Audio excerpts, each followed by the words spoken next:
That's right. Welcome to Something Like That with Nav. That's right. I am Nav, and it's been an exciting week indeed. We had some great lineups on the show and more coming up for you. As a matter of fact, if you're looking forward for some entertainment news and what's going on in the local scene, you might want to check out Gendang.com.my, the guys who's been supporting this particular podcast, or rather supporting the something like that with Nav. I just started the show and I'm fumbling all the way. But today on the show, I got some exciting people. I've managed to check them out a couple of months back and also at a couple of gigs, and they were pretty awesome. They were really cool. And the songs, which is available right now on Spotify, you have Wounds, their latest single, is also on the Met 10 on hits.fm.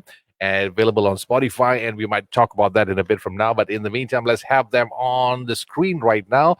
Let's see, I have Chloe, I have Danielle, and also Dervin. What's up, guys? Hello. Hello. See you and to hear you. I'm praying that the internet connection will be perfect all the way, because the so-called work from home or the new norm that's going on, everybody's online. It's perfect, but unfortunately, people like TM and so on are not really that friendly. All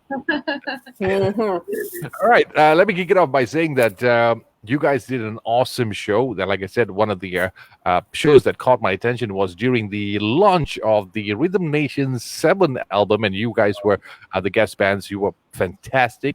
It was an amazing act. I've seen you all before on a couple of other gigs, and you guys have been around for a very, very long time, to be said, right? Yeah. 2011, can I say that? Yeah. Yes, correct. 2011. And the cool part about being a rock band is that you always have this awesome story to go along with it, and how the whole thing started off, the journey of it, who came in, who left. There's always some sort of news which you don't find in rap bands or pop bands, and only rock bands can do that. So I'm just curious to find out, because I was trying to dig up a little bit about you guys to know, get to know you all personally, but unfortunately I can't find much of it on the internet. And I didn't want to ask people, because one flirt might tell one story, so I thought I might as well get it from the horse's mouth itself. 2011, it all started. So how did this Avengers assemble back then, man? So back then, Daniel and I used to work in the same office Okay. in 2011. And when we first formed the band, it was just with a few colleagues at work. Okay. And For Battle of the Bands yeah, at work.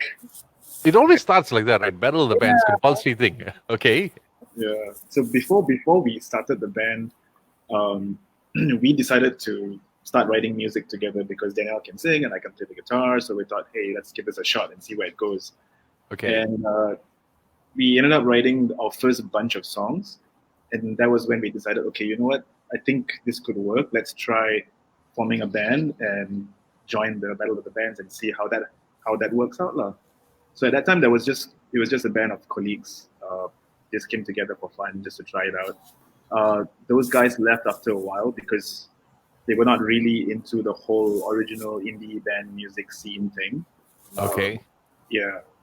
Then over the years, we had drummers, guitarists, bassists come and go. And eventually, Malcolm joined us about 6 years ago. Mm-hmm. Yeah. Yeah. 6 years ago. Yeah. And now, 2 years plus ago, Chloe joined us. And yeah, that's where we've progressed since then. We've written more songs. And eventually, we finally successfully got our songs recorded, our first bunch of songs recorded. And yeah, that's where we are now. Malcolm is still with the band, right? No, unfortunately, no. I knew it. So you guys are drummerless at the moment. Yes. Yeah. Yes. But we At are the- currently auditioning. We had to halt our auditioning process because of the MCO. Okay. So we're planning to resume auditions sooner. But the thing is, getting bandmates to join a band, you must have the right amount of chemistry, because it's not easy. It's like if you talk about rap bands, rap groups, or something like that, it's different. It's just mainly on vocals, and beats usually is one particular person. But when it comes to band, you need to have the particular chemistry. So, Chloe, how did you end up here? How did I end up here? Well, they watched me play. When was that? 2013, 2014 actually. 2014. And that time, I was in another band. I was in a metal band, actually, playing bass as well. Can you So mention we- the name of the band if it's okay with you? Yeah, it's fine. It's Tia Metria. Okay. Yeah, so I was in that band playing, and then I met this guy. So we started off friends first, lah. And then, You and churi then lah. as the and then, and then as the years progressed, I stopped playing for a long time. Actually, I did like teaching guitar, and I also continued my studies. And then they approached me again 2 years back to just try out for the band, just try on it. So I decided to try, and then yeah lah. Voila, the rest is And history. then But voila, yeah. I don't mean to sound like a So- sexist, or I mean, you get this question pretty commonly. I mean, almost everybody asks you that. It's like whenever you come to a rock band and you have a female bassist going on, everybody's like, "Hey, check it out. Have you checked it out? There's a female bassist." Do you get that all the time? All the time. All the time, all the I time. know, because think I then kind of can find I it. get it. Because if you're a music lover, when you listen to all bands from all parts of the world, it is no big deal. But when it comes especially to the KL scene, or the scene, for some reason they have this thing. If you check out the band, they had that band with the female guitarist or female Yeah. drummer or something. It happens a lot, right? Do you get annoyed, or you just find it as a compliment? Uh, I honestly get annoyed by it Yeah. because like what? Say it out loud. Say it out Yeah. proud. Because like I don't know. I feel like when they say these things, are you trying to say that we girls can't do what guys do? Yes. Yeah. Say it, woman. Say it. All right. but seriously, the thing is, the genre-wise, it is a bit unique because you have a metal background, and Danielle, I'm pronouncing it right? The name Yeah. Danielle, right? Okay. So Danielle, your sound is a little bit unique because it feels like you have that Alanis feel, a bit of how do I put it, Evanescence feel in it, and it's very emotional sounding tone when it comes to your singing and songwriting. Dervin, you're a rocker all the way. So how did this work out for you guys? When Yeah. we first started, so when I first asked Daniel, hey, would you like to do this? Would you like to be in a rock band with me? Would you like to sing in a rock band? The idea I had was I wasn't looking for a typical rock type singer. I wanted Okay. someone who had a unique style, a unique voice, and I found that in Danielle. And I was very into, I am still very into heavy music, but something about Nirvana's Nevermind album really inspired me, where they had parts where you had clean guitars and then you had full on distortion, during the choruses. So I wanted to do something like that, and the reason why I asked Danielle to join the band is because I wanted to fuse that heavy rock sound with a melodic Okay. style vocals. Yeah. That explains it a lot. That explains it a lot in that way. And well, as a matter of fact, in terms of performing, you have been performing at various events and so on. And one of it was a jazz festival. How did that work out for you guys? Wow. We first Because when I was looking through the whole thing, it's like, okay, fine, you had this, you had Merdeka Raya, you had this gig, and you had a couple of other things going on. Then all of a sudden, a jazz festival. How do you perform for that? Yeah, Being a rock forte. that was many years ago. So at that time we were starting out and we were really hungry for gigs. So one day after we finished work on a Friday in Cyberjaya, we just took a walk to a restaurant to have something to eat. And along the way, we saw that there was a gig going on. So we stopped and we checked it out. And it was actually a jazz gig. So there were a lot of jazz musicians, jazz bands playing. And then we saw a rock band play, and that band was called Cats in Love. Okay. Yeah. Cats in Love. And we were like, what the hell is a rock band doing in a jazz gig? So, but it was cool. It was really cool. It was a really interesting show. So I approached the organizer and I said, hey, this is a jazz gig, isn't it? And he was like, yeah, but how come you have a rock band playing? Oh, yeah, we're open, actually. We don't mind jazz or non-jazz, whatever. Wait, do you have a band? It's like, yeah, we do. And I have a band and we would like to play. So that's how we started playing for those jazz gigs, and that organizer eventually got us listed for the jazz festival. That explains it a lot because I've been wondering, it's like, how do they have the jazz feel, or do you have jazz songs going on? It's like it Nothing doesn't jazz really. about it. Yeah, but you are 100% rock, right? Everything 100% rock from the start till the very end, from the day of the formation till this very day. And like I said earlier, you had about say 2011 till 2020. It's about 9 years, right? Yeah. Yeah. And why only 3 songs out? Ah, Hmm. okay. How do we I mean, explain? I'm pretty sure you have written a whole lot of songs out there, but why is it only 3 songs that's out on? One is on radio right now, two is on Spotify and YouTube, if I'm not mistaken. Yeah, it has a lot to Yeah. do with so what I was saying earlier about how we were trying to have members. Find the right bandmate. Yeah. Yeah, so it took us a while to really get the lineup, the confirmed lineup that we needed in the band with Chloe and Malcolm and all, and that took us a long time. So along the way, while we had written quite a few songs and while we had performed a lot, we really wanted to get our stuff recorded. So when we first recorded our first single, Light Bearer, that was 4 years ago. 4 years ago, yeah. So it was a learning process first because at that time we had no idea how to get about recording our music, what Okay. does the process involve, and all of that. So we were just basically going on a trial and error basis. So at that time we engaged our friends studio to record our song, and we honestly had no idea what we were doing. We just went with it and finally got it out. And then we realized, oh, actually, there's more that we could do, and there's more room for us to improve. And then about a year later, we recorded our second single, Take Them Down. And it was only eventually after that we realized, hey, we can actually put all the songs on Spotify and stuff.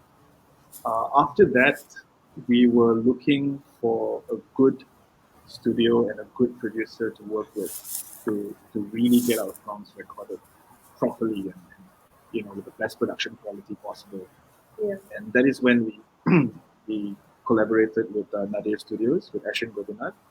Okay. And that took us about a year plus to get all the songs recorded, mixed, and mastered and everything. So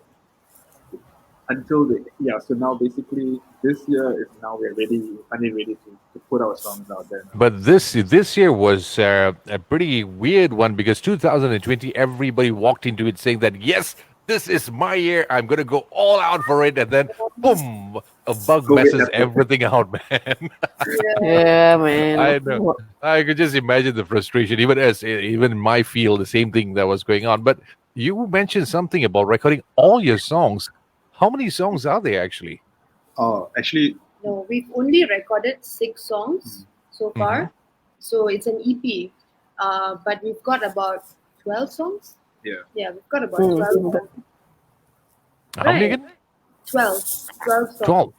Okay. And Chloe, your role in particularly composing this particular sound, the band's sound, how much of input is that in your particular role, or rather in the bass part of it? Because I know that in one of your interviews, or rather one of your videos, you mentioned that for the song Wounds, you had a different plan to bring it onto the song, but as the recording was going on, process was going on, there were some changes. Did that happen with every other songs?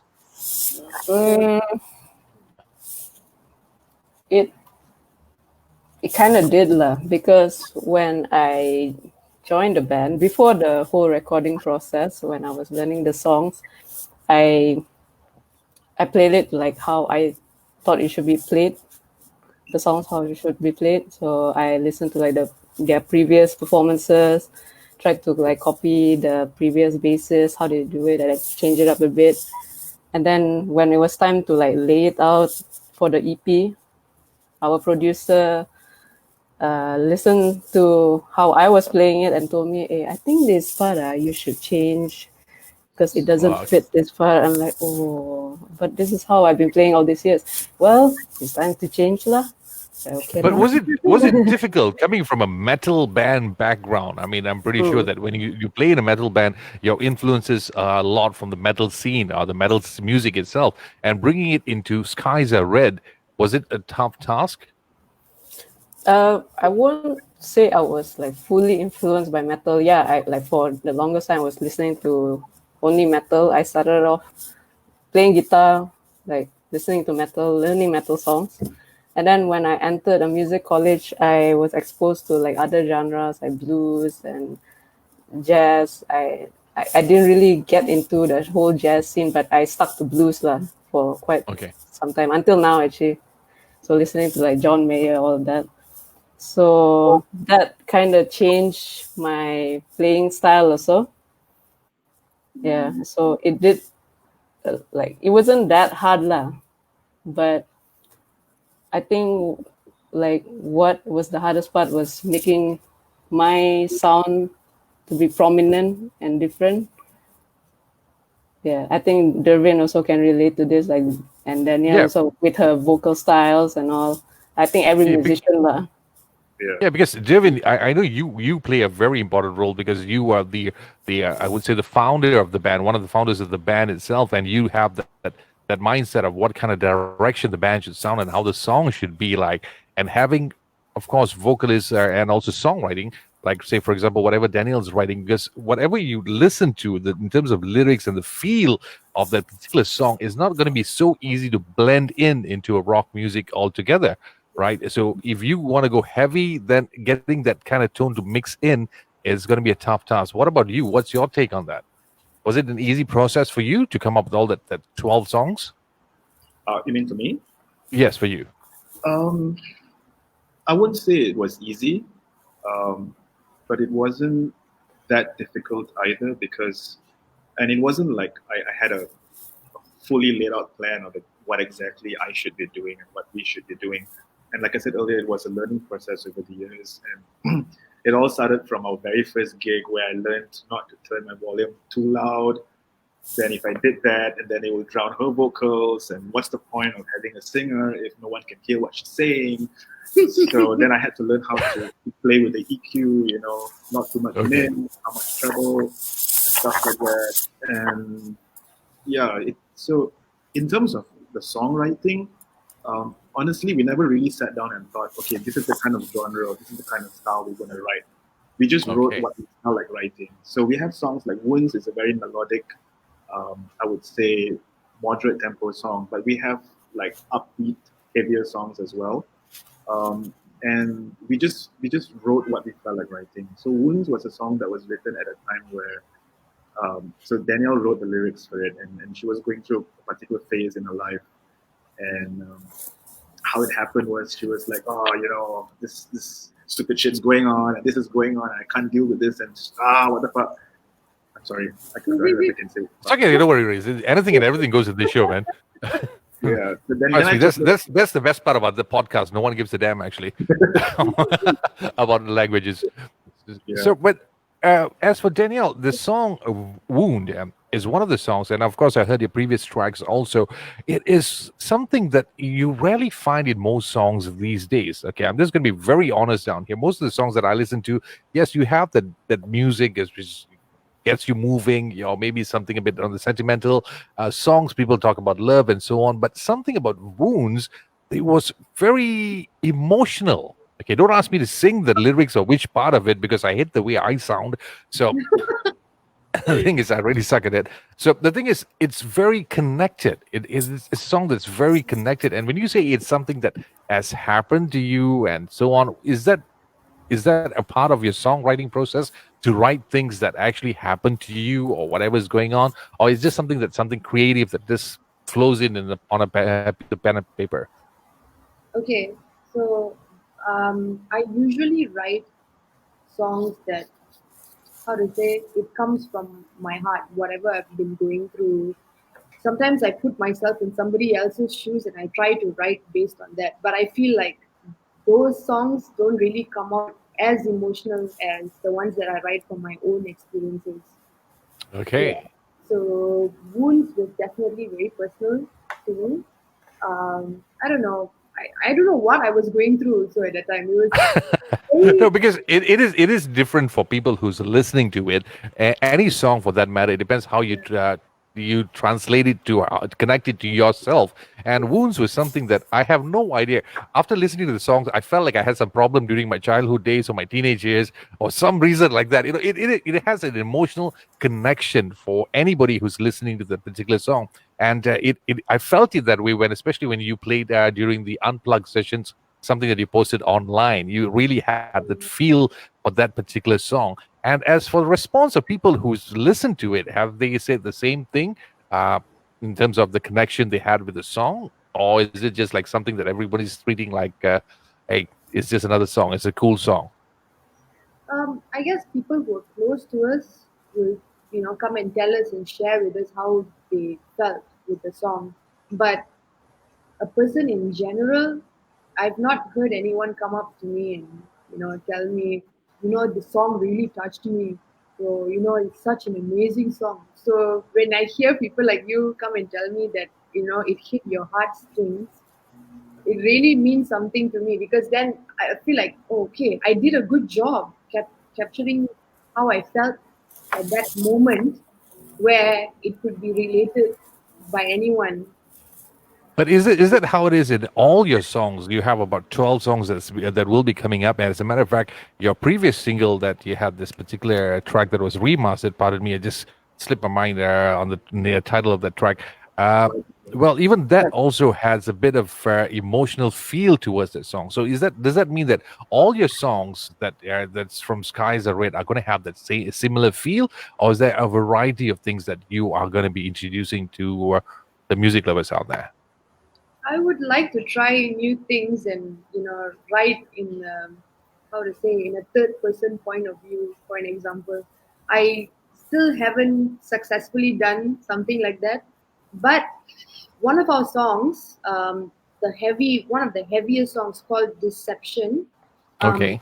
You may have listened to it during our live show, the last one you watched. Yeah, that was the last song we played, and that song is literally about a show called Lie to Me. So we both wrote the song based on this show called Lie to Me.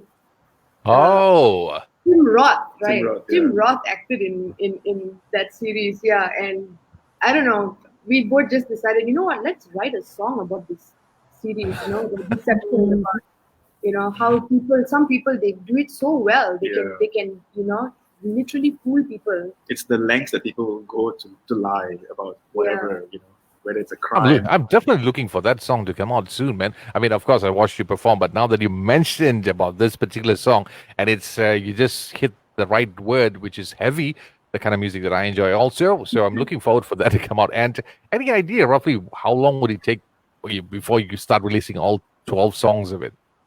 Well, as of right now, our plan is to get our current songs released, the ones that we just recorded. Mhm.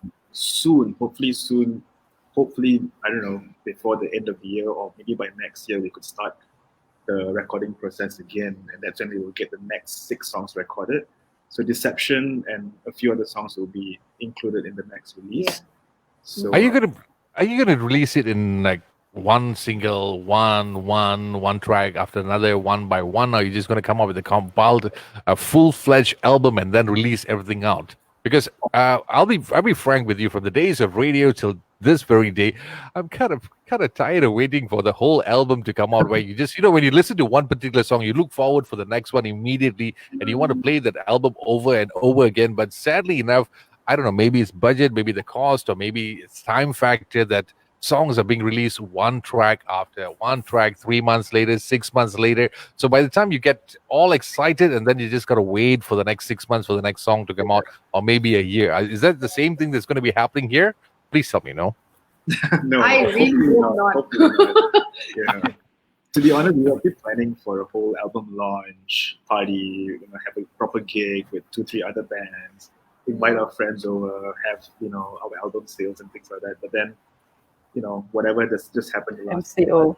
Yeah, MCO has become a bad word for everybody. It's the most annoying word to be heard for 2020, because the thing is, the waiting process for many of the music lovers out there, even for, as a matter of fact, like when Rhythm Nation's 7 album came out, it was the only thing I could tell Jude was, finally, man, I knew about the making of this song for years, and since they had time issues and getting all the members together and finally coming out, and then before you could even push it further, once again the word MCO kicked in, and which is pretty sad. But what are your alternatives right now? I mean, we can't really wait because everybody's looking for the new norm of things happening right now. Is there a backup plan? Is there a backup plan on releasing your music and how you want to release it to the public out there? Because you have plans of organizing parties and doing a proper launch and so on, but we still haven't had our pubs and clubs open until this very day. So is there an alternative plan to this? Yeah, so about a week or two into the MCO, we were having a chat, and then Danielle was like, when are we going to release our songs? When are we going to release our album? Is it not possible for us to do something while we are waiting for all this to blow over? What if, worst case scenario, the virus becomes really fucking bad and we all die, and we won't end up releasing our music, right? So how? So that'd be a bummer. So we all had a chat and we decided, okay, let's try releasing one single first. And that's why we put Wounds out. And the decision to put out Wounds happened within, I think, less than a week, right? Yeah, it was just less than a week. Itchy, I wanted to release the whole EP. Yeah, I know. These two stopped me. Like, don't agree, lah. No, it's not a good idea. No, because like I said, after watching you guys perform and then listening to the songs that you posted previously, and then Wounds came out, it's like you got people getting hungry for more. It's like, okay, that's not enough. I need to hear more. I need to hear more. What would they sound like on another tempo? Going in something a little more heavier, or maybe something a little more lighter. You get people. Let me. How do I put it this way, lah? People are sadists, lah. You really like to please people to the maximum. But it's the first time I'm hearing this, though. I mean, really? You are telling us now that people are waiting. I don't know that. I don't know. I don't know about people are waiting, but I am definitely waiting for a music lover. Because, like I said, the thing about the Malaysian music scene is a lot of people don't understand the sound of it. Okay, people just assume when you say like Malaysian bands or Malaysian music, it's like usually in the circuit, among the people in the circuit who talks about it more and more. But the sound that you guys, the Malaysian scene creates, is a little different. A little different. If you, how do I put it? It resonates with people differently if you really pay close attention to it, and that's what happens with most of the indie bands that's going on. But sadly enough, like I said, people make us wait. Bands make us wait. It's like you release one song, then you make you wait, and then you wait. By the time you just really feel it, it's like, okay, that's it. I had enough of these guys. I'm going to look for the new guys out there. That's what usually happens. But don't worry, more is coming. More is coming. Please make it soon. Yeah. I'm kind of sounding like a fanboy, right? I mean, I mean, like I said, I'm not buttering you guys and all, because I'm just pretty excited with when something good comes out. You should say it out loud. You should share it out with many people as possible. But the thing is this, you guys have been performing back to back before even coming up with songs, writing songs and so on. How does it feel not being able to be on stage right now? The energy that you have in all, how does it feel right now? Sucks big time. Yeah, man. Like, well, I can't get to be myself on stage anymore. No, I'm a different person when I'm off stage, and I'm a different person when I'm on stage. So that part of my personality is begging to come out. Yeah, but you see, the energy is all bottled up right now. So how do you use it? I mean, how do you channel that energy out? Don't tell me you use it at the workplace, lah. No. No, not at all. No. How do you overcome that? Because I'm just a bit curious with people who actually perform live on a frequent basis, like say like people like me from the emceeing scene, or maybe DJs. We just do live sets. We talk like this, just to keep the energy going, or whatever's compressed inside. But for musicians as yourself, how do you do that? Well, what do you do to channel out the energy? Well, all three of us actually, we have been doing stuff during the MCO. Unfortunately, Chloe is not together with us, so we're not able to do like a live video or a performance video with her. So we've just tried to manage with the both of us. But Chloe has been involved in recording, and she's appeared in a recent video. With another artist there. So all of us, not just us, even our musician friends, other band friends, all of us are just doing what we can. Yeah. Doing live stream shows, performing, and doing videos, collaborative videos and things like that. We're all just Yeah, trying to because you also performed with the You Do recently, right? For Rock the House. Okay, you had You Do, then you had Bersama Malaysia or something. Berani Bersama. Oh, yeah, very, very Okay. summer. There's a lot of things. And any upcoming projects? At the moment, no, we don't have any at the moment. But well, in terms of satisfying our 3-month craving, we are actually meeting up for our first jam session since the MCO started this weekend. So Okay. can't wait to get into the studio and play again. It'd be nice to see you stream that. Yeah. Oh, actually, yeah, we should do that. We might Yeah. actually do that. Yeah, Yeah. we will do that. Yeah, but it's just Because gonna be every- fun. So because it is quite funny. We were having chats. A couple of other musicians. We were talking about it. It's like this is a particular time that no one knows when exactly could you come out and perform in public, because some say maybe only next year. Some say maybe in the next 1-2 months, because musicians who play live in the night scene, clubs and pubs, you haven't got the right answer yet on when you can do it. So you have to find alternatives in order for you to stay relevant or not to be forgotten much. Yeah. So, Yeah. so live things, live sessions really do help in that aspect of it. But the things that you missed after performing all this, while which was your favorite one, man? Last year, at least we can talk about something that happened last year. Which is your best stage experience you had for 2019? Wow. Wow. And you wish you could see it happen again. For me, it would be the Merdeka stage. Remember last Oh, yeah. year? Yeah, we had the chance to perform on a huge stage For at Malaysia Day. for Malaysia Day at Dataran Merdeka, right? Yeah. I Nice. missed that one. I wasn't there. Ah, yeah. You seem to be missing a lot, Chloe. Why is that? I don't know. Only that one gig though. That Yeah. was the only gig, right? Yeah. Yes. Yeah, yes. so we got a sessionist to come and play with us, and it was the stage was so huge. I didn't know what to do with the space. Yeah, Dataran has a If I can just have more gigs like that, at least I can practice. I can see what to do with the space. I'm very bad at that. I have to plan it out. I was given a wireless unit. I had no idea what to do with it. just rock on the stage, man. Just run here, run there, do like something like ACDC. Just run here, run there for no particular reason. You can do that, man. It really is fun. And well, speaking of performing on big stages and so on, apart from KL, any other states, do you guys ever go on tour or something like that, jam with other bands in different states and perhaps different country? Well, we haven't gone out of the country yet. Not yet. Chloe, you want to tell us about the Sabah tour? Oh, Sabah tour. Oh, Yeah. So Sabah. we put. The best We place to played in party, some- man. Oh my Oh, god! definitely. Yeah. That's Chloe's Definitely. hometown. Yeah. So it was nice to bring them back to my kampung lah. Then the first one was 2017 2017. when I joined, like a few months after I joined actually. Yeah, and then we played there was 3 nights, right? Yeah, Is 3 it nights. about 3 Oh, Friday, Saturday, and Sunday. 3 shows in Right, yeah, at different areas lah. And the reception we got was like really good because the people there.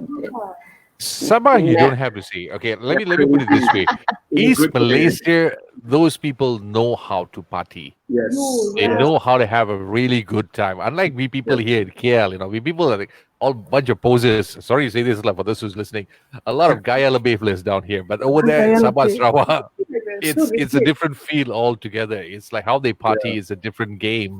Yeah. There Which were two main differences that I personally noticed when we were playing there, and we've played there like two years in 2 a years. row, right? So one is so there's this place in KK called Biru Biru Cafe. It's I wouldn't say it's like Merdekaria, but it's also a restaurant cafe place that opens their doors for indie gigs and open Indie mics and all that. So Open Mic Malaysia organizes their gigs there.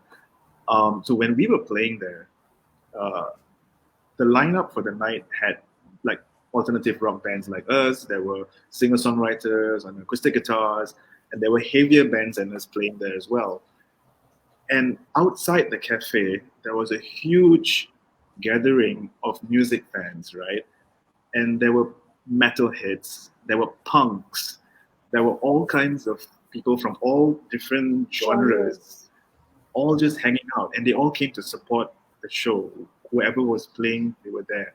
And to me, that was something that is quite rare to see over here, at least in the Klang Valley. I think maybe I don't know. Could be a clue. You're from Sabah, and correct me if I'm wrong on this, but maybe it's because the frequent gigs that's being organized in KL. There's maybe too many of it. People are kind of how do I put it? Saturated. I mean, they're kind of like tired of too many of this Yes, right. happening. In comparison with the Sabah, is it true? Do you have It as is quite frequent? true.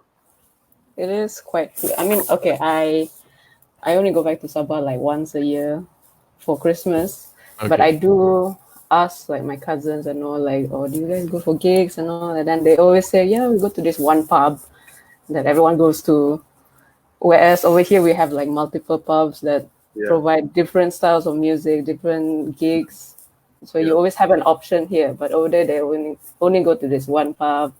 yeah. So they And appreciate whatever that comes in their way. Like, yeah, They have yep. yeah, limited venues, but they make full use of it, man. Yeah. but And the even second thing I even noticed was so suburbans really can drink, right? And it's a good. yes. But what I noticed is that at least the guys that we were hanging out with, the more they drink, the merrier they become. The happier they become, and they're just so joyful Yeah. and stuff. Compared to the crowd that we see here in KL, I wouldn't want to. No, it happens because Like one of anything, the reason is like say for example when the comparison with gigs, like I check out a lot of gigs. I visit a lot of underground gigs from way back then till this very day. The difference that I've noticed when it comes to places like Sabah, Sarawak, East Malaysia is people go there to have actually a good time. If I'm going to drink, I'm going to enjoy the music at the very same time. Two things: participation level is very high, but over here it's a bit different. It's either I'm going for the band or I'm going for the booze. And if I yes, try Yeah. to mix it up, it's a bad idea. The results is going to be something not so more exciting per se. Yeah. And another sad thing is that most of the local scene that happens down here is when you have, like, say, a band, a group of musicians are performing on stage. Majority of the people that you see attending that particular event is going to be other musicians, friends, and so on. Majority of the crowd comes from there, and for the other strangers, people who haven't seen that particular gig, participation level is not really that high as you would expect. Am I right? yeah, Yeah. yeah, Mm. You've done a lot of gigs, right? And you see majority of the people who's in front of the stage are your colleagues or your bandmates or somebody that you know from the circuit itself, and it's friends. So people getting involved in it has changed very, very much. Because I was having a chat with Amang Rom 2 days ago, and we were talking about the indie music scene, why, what has happened. People said too much of. He said there's too many people getting access to the internet, so participation is going lesser and lesser. But for you guys, if you have a chance to change that, what do you think should be included in future gigs? Wow. Wow. that's a very big question, man. Yeah, Yeah. because if you were given the opportunity to change the whole thing, it's not like you guys have been something new to the scene, the industry itself.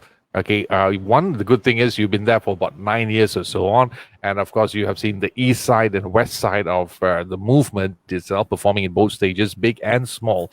So you have a rough idea on what exactly can be done to further improve the indie scene, or rather the participation, the turnout for a gig itself. So if you're given the chance, what do you think people should start looking into? You guys wanna? Sorry, I suddenly got too businessy already. Lah. Yeah, it's a lot to think about also. Yeah. I mean, if you want to think about improvement, I think even the fact that we get paid with exposure itself needs to be changed, lah. If you know what I mean. That one people need is to be slapped. Lah. Yeah. Seriously, Mm. And I feel like, how to say, the word awareness just doesn't quite sit well with me.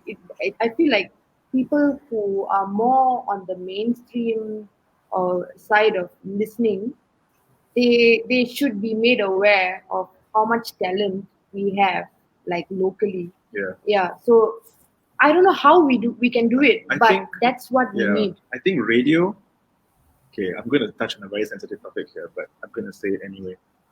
Local radio, Malaysian radio stations really need to play more Malaysian music. Having a 1 hour chart show on a Sunday is great. It's really good. But on a daily basis, if you turn on any of the Malaysian English radio stations, how much Malaysian music do you actually hear? Yeah. Would it really hurt to play at least 20 to 30% in an hour of just Malaysian music? You know? Which is so true. And coming from a former radio person and so on, it's like it depends on the station also. Like some of the, I wouldn't want to mention the exact name. The place that I used to work before, we had the freedom to play whatever we want whenever we wanted. So there was no problem. There's no such thing as station programmer or whatever. If DJ felt like he want to play this, he'll play this. If DJ broke up with his girlfriend, he's going to be sad songs back to back. That's what you're going to listen to for 3 hours. That's how it was for us. I miss think it those still days. is now. Yeah, I think it still is. That's what, even for me, when I had a chance to start off a rock show, it was featuring a lot of the local acts and so on because we had that freedom. But in terms of, like, say, some of the private stations, you have the music programmers who also has this problem in the sense that the quality of music that's been submitted. Hmm. You know, a lot of bands that, I mean, I wouldn't say that I'm supporting them. I'm not saying that. One of the troubles that they faced was the quality of the song produced. Sure. One, Sure. quality of the song produced. Two, the content of the song itself in terms of the lyrics and the message sent out, the language. A lot of these factors were the issues they faced. Okay, this is one of the issues they face. But right now with technology, I think they can overcome that also. But then again, if you would say radio, the people listening to radio and the options they have, like say for example Spotify and other online radio thingy that's going on, do you think that radio really matters? To me, it does because just like what you said, when I was growing up, the main source of information that I could find out about local bands, how I found out about OAG, how I found out about Butterfingers, Naked Breed, Love Me Butch, all these great bands were because of radio. Yeah. They would not only play these bands' music, they would even promote gigs that are happening, and Yeah. that was really cool. That was really cool. And of course, we had like magazines like RTTW, and we had Galaxy and all that featuring, local bands and stuff. Memory lane, man. Yeah, that was a Yeah. tone. Galaxy, a name that I haven't heard in centuries, man. Yeah. So, but today, if I wanted to know about, hey, what's happening this weekend, I can't look in the papers. I can't listen to radio to find out. I need to go and dig up information online. I have to go and scour the internet, Facebook and Instagram. And it's a good thing that there are people promoting their stuff on Facebook and Instagram for us to find it. But if I were to promote my band stuff on Facebook, it's only our circles that will be seeing that. But if, let's say, TV, radio, and the papers do that more often, that information goes out to a wider circle of people.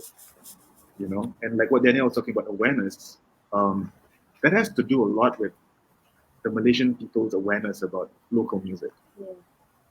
And speaking of media, do you guys get the coverage that you actually anticipate in terms of doing write-ups for you guys, or people approaching you, getting to know your music?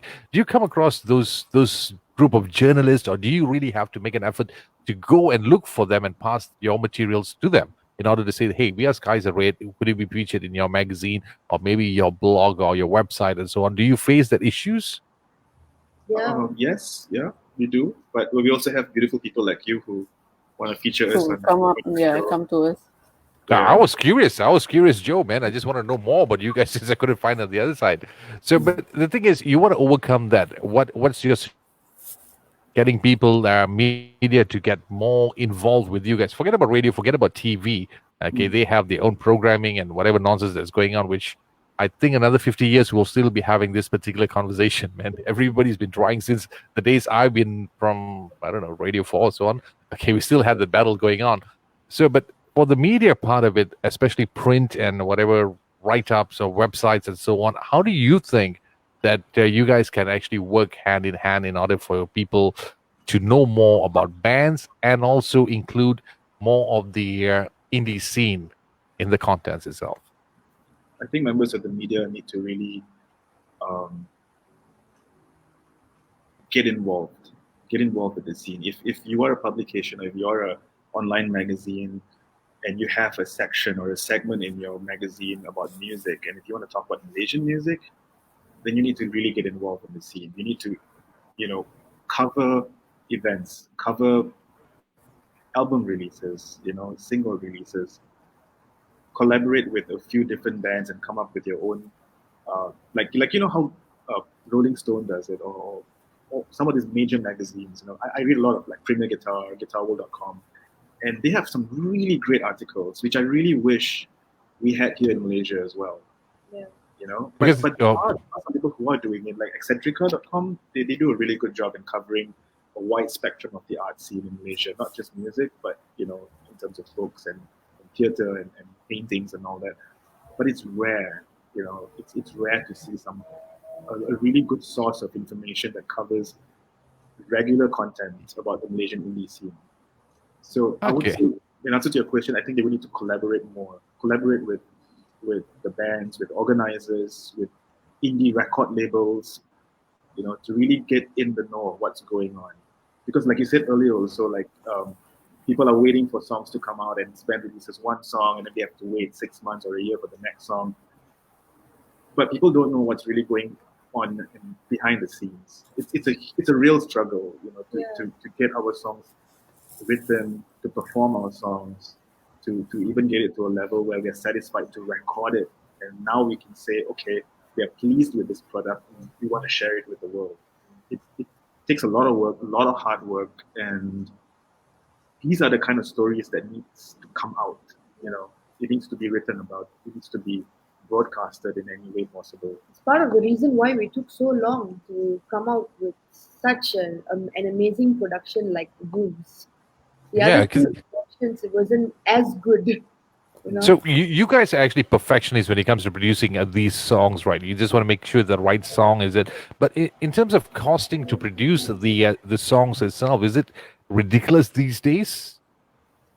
It can be because we have to save literally just to pay for the production and all that. It's a few thousand, and we try to play shows that we don't even want to play, like 3 set gigs playing cover songs because they pay. So it goes into our band fund. We try to accumulate the amount and then we pay our producer. That's how we've been doing it. Well, that definitely explains a lot, because I've always been puzzled, because why do bands actually perform in certain gigs and certain shows? It doesn't make sense. The level of the music and the acts and so on. It's like it doesn't really gel with a particular event. So at least now that you're explaining, we have a clearer picture on that. But at the same time, producing, you're spending so much money, time, and effort to produce a song or maybe an album, and the returns that you get back in return. I mean, financially, the ROI, does it justify? No, I don't think you can look at it that way. Yeah, we cannot look at it as a way to become famous and make money. I personally, I just do it for passion. I know I really need to sing. I need to get the songs out there, so I just keep going. That's the main reason why we do it, because it's our passion. We want to do it. We love doing it, and we do it. But Chloe, do you feel the same? I do feel the same, honestly. Yeah. It's a mystery to me. Like every time I ask the bands and so on, it's going to be so the hassle of coming up with a song, writing a song, producing it, paying so much for it, and then you perform on stage, which organizers pay peanuts, or someone even don't even pay you for that matter, and you still keep on doing it. Why? That was the number one question I've always had. It was like, you're going to do something that's not. Passion. Sorry, come again. Passion. That's the word for it. We're crazy passionate about what we're doing. Excellent, man. Good for you guys. Good for you guys. At least at least for the people who's not into the music scene, have an idea of what is it all about. It's all about the passion and the struggle that you guys go through. And I hope all my media members who's listening to this, all my buddies, my reporters, friends, or whoever you are, radios, you know who you are. I know you are listening to this. I think it's about time for you guys to get in touch with these guys to find out more about the music, which will be coming up. The whole album will be coming up, hopefully by end of this year. Can I say end of this year? Hopefully. Yeah. Okay, I'm looking forward for that. Hopefully, I'm looking forward. We're definitely looking forward for that and more airplays. In the meantime, for those who are listening to this particular broadcast, don't forget to check them out on Facebook.com. Skies Are Red. Their music is also on Spotify. That's right. Just type out Skies Are Red. You can see them there. In terms of shows, let's wait and see when is the next show coming up. Hopefully soon, because I'm also looking for jobs. But anyway, no, looking for geeks actually, looking for more geeks to check out. It's been wonderful chatting with you guys. Seriously, it's been wonderful. At least we have an insight of what exactly Skies Are Red are all about. It's pretty You have a very interesting to nice know. voice. Yeah. Really? Yeah, Thank yeah. you. That's the only thing nice, lah. No, just kidding, man. I think it must be something to do with the microphones. But anyway, before I wrap you guys up and so on, I just want to know just a little bit about you guys. Chloe said she was from Sabah. Which part of Sabah you said that you were? KK, Kota Kinabalu. And what's that Ipoh thing got to do on your Facebook? Are you in Ipoh by any chance? No, right? Oh no, I was born in Sabah, raised in Ipoh. That's the best town Yeah. on the planet, man. That's the best town on the planet. My hometown. Wait, KK or Ipoh? I better be careful with your answer now. Sorry to say this, lah, but Ipoh is the best best town on the planet, lah. Okay, Born fair and bred enough. down. Okay, Dervin, how about you? You're KL boy all the way.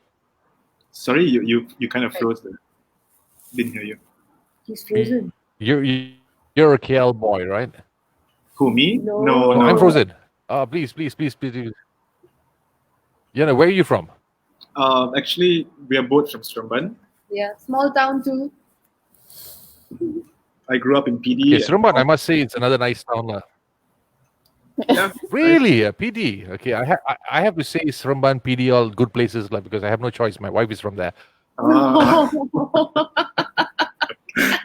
So whether I like it or not, I have to say it's a nice place, lah, or else I'll be sleeping outside tonight.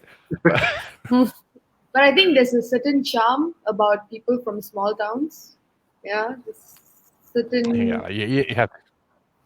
Yeah. There's something about them which it's mysterious. It's not something common that you find in the KL people, Yeah, right? Yeah. I would totally. Yeah. Yeah. Seremban, an exciting yet boring town at the same time. Okay, lah. I will admit, lah. Yeah. When I was young, I was just waiting to go to KL. Now I'm just waiting to go back to Seremban. Well, yeah. But the thing is, when you head out to Seremban, you feel like, okay, finally I'm Seremban. Okay, it's time to do something. But the furthest you get is you go to Aeon Mall or Maidan Mall or something like that, and that's about it. Nothing else you can actually do in Seremban.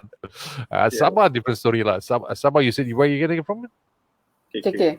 KK, you don't have to say that. That's a city that doesn't sleep, lah. There's a nice town over there. Too. All right, guys, thank you so much. I just wanted to get the last bit of it. Just want to know which town are you all from, because sometimes you'll know about a person a lot when you find out which town are they from. You know, that's what. And of course, you have supporters from that group. Got a couple of messages to check out. Keith Gonsalves. Hey, dude. Thanks for tuning in. As nice. Thank you so much for tuning in. And once again, please remember to check out the music, which is available on Hits Met 10. You can vote for it. Please do vote for it. It's still available there, right? Yeah. Yep. Okay, Yep. go to Hits Met 10 and vote for the song Wounds, which is available over there. All you have to do is just go to Skies Are Red's page. They have a link over there. Just you have to do the normal stuff like click there, vote, and then tell them, yes, I voted. And apart from that, also head on to Spotify and check out the music. Share it as much as possible. Spread the word, spread the love.